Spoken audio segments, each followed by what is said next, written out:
Hi! Today I would like to show you how you can transfer files from Samsung device to Samsung Galaxy M12. Firstly, open Play Store on both devices and download an app called Send Anywhere.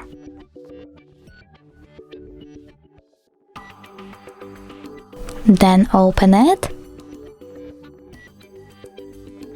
tap I accept, choose Confirm, then tap on Continue and select Allow.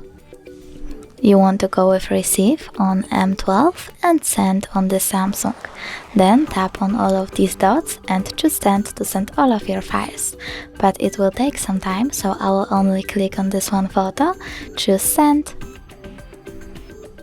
and tap Got it. From here there are two ways to connect. You can input password or scan QR code.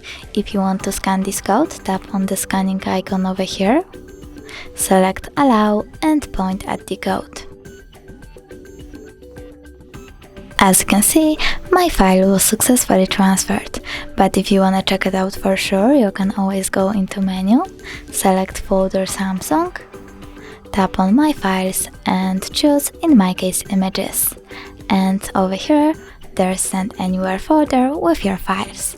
Thanks so much for watching. If you enjoyed this video, smash that like button, comment and don't forget to subscribe. Bye!